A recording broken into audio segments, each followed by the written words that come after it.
When I was a kid, we had to write about our favorite heroes. And this one kid, he wrote about his father. And that always stuck with me. There's nothing special about wanting to be special. It's the most ordinary thing in the world. I met him.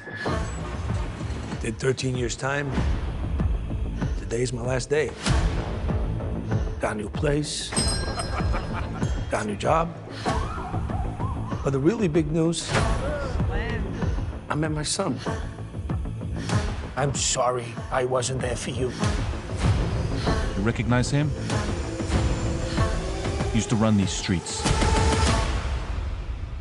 I feel I got like a second chance.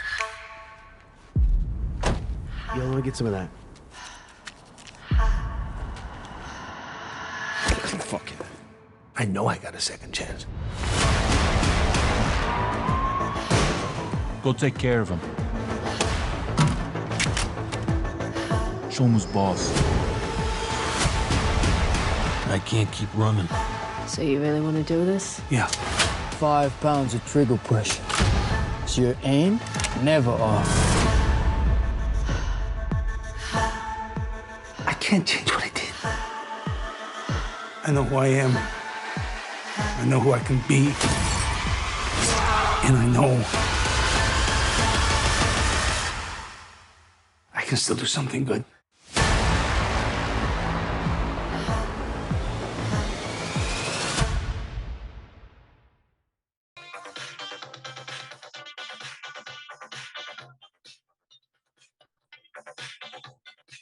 Okay, I won't wait. I won't waste all the 11 minutes we have together. No, I loved it. No, ladies and gentlemen, my dance partner to the wonderful song by New Order is the lovely and talented actor Alex Pettyfer. We're here to talk about his brand new film, 5 Pounds of Pressure.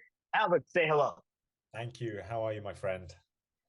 Great, man. You are such a nice guy. You seem like such a great guy. Not exactly the case with your character in this film. He's kind of a dick. Yeah, and that's a nice way to put it. Yeah, he's an interesting fella. He makes some interesting decisions. But I think what's important in any process of playing a character is to find the compassion in the character. And yeah, doing the research on this has definitely been an interesting one. Yeah, let's talk about that. You play Left, who is a member of an organized crime organization. He sells drugs in New York, and his whole thing there is he's got a cousin, Mike, played by Rory Culkin, who is a bit wet behind the ears when it comes to the family business. And the only reason that you've taken an interest in Mike is because his mother, your sister, in the film was a drug addict. Can you talk about working alongside Rory, who's an incredibly talented actor himself? Yeah, I mean, Rory creates this incredible space where you have this freedom as an actor that I've never, I mean, not to discredit anyone I've ever worked with before, but my experiences with Rory and the scenes that we did together probably have been my favorite in my career. Just from what I personally got out of it. And then as far as Lef, yeah, he's a very troubled human being who is dealing with a lot of trauma and a lot of an overbearing relationship with his nephew, who reminds him of the loss of his sister continuously, you know? I can understand that completely. Now, you also were working with Phil Loco, the director of this film. We had the luxury of talking to him last week.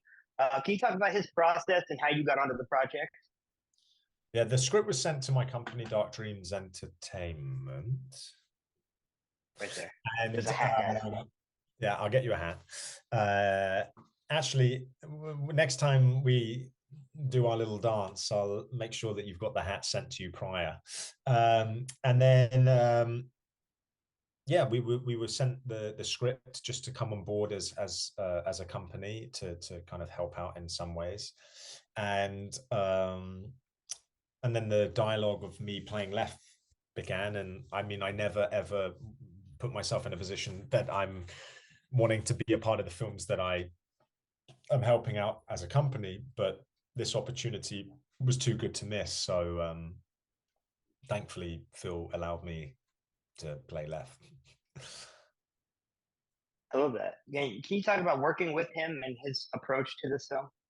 Yeah, I mean, obviously he wrote the script. He has an incredible intellect and an incredible intuition towards dialogue, and then translating that into the screen cinematically. I mean, he's such a thoughtful director, and I was on another movie prior and I had about a day and a half to jump from that movie to this. And so a lot of the character that you see has as the backbone of Phil. Like Phil really helped with the little bit of the look and the direction of dialogue, and he just creates this atmosphere on set that is very giving. Yeah, I have a lot of time for Phil. You mentioned dialogue, and I normally don't make a habit of this, but recently some comments came out from director Denis Villeneuve about the lack of importance on dialogue. Do you agree with that opinion or not? Well, if you're Denis Villeneuve, then yeah, I agree with what he's saying, because the guy is a genius filmmaker, and I think there are two mediums in the way that we present dialogue.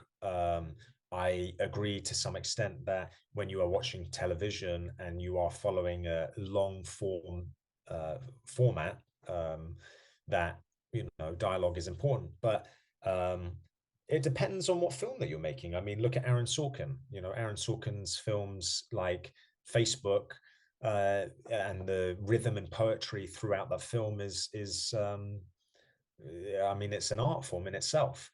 But then do I agree with the films that Denis makes, like The Arrival and Dune, that has less dialogue? But then you go into Prisoners, and Prisoners has a narrative that is driven by dialogue, which is his movie. So I think it was less what he was trying to explore in what he was explaining towards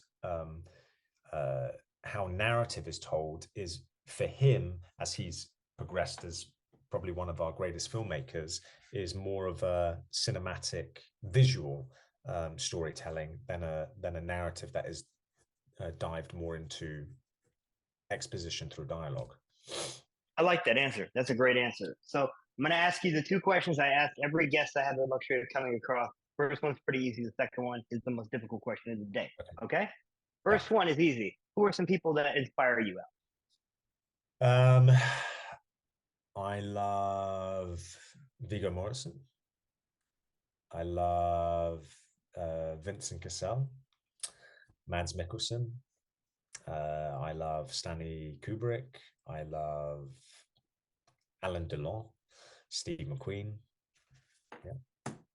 I love that. Vincent Cassel just did some really good voiceover acting for a video game recently.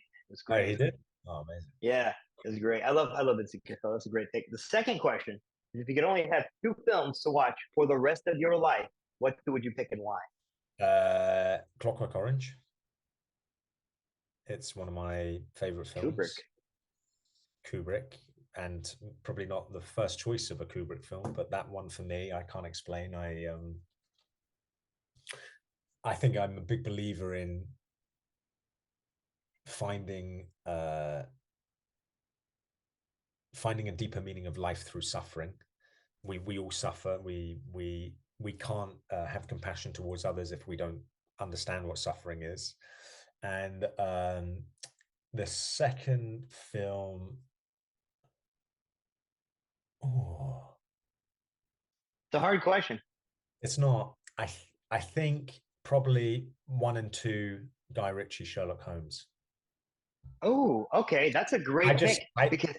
I just worked with Guy Ritchie on the Ministry of Ungentlemanly Warfare, but I genuinely, when I don't feel good and I'm in bed and I'm sick and I've got the man flu, I put on those two films. Arthur Conan Doyle is my favorite author with the Sherlock Holmes series, and I'm a sucker for Sherlock Holmes. It's my favorite novel.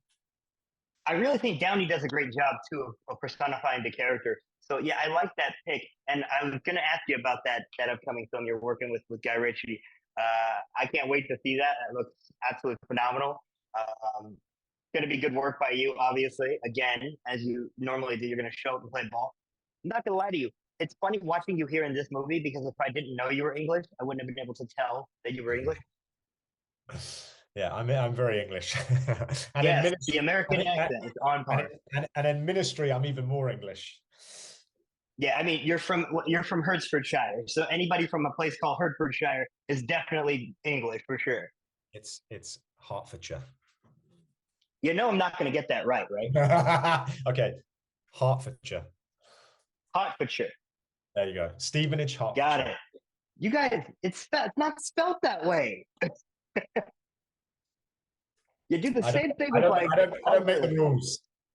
That's fair. That's fair. That's fair. So, is there anything you want to tell people about 5 Pounds of Pressure and why they should see this movie before I let you go?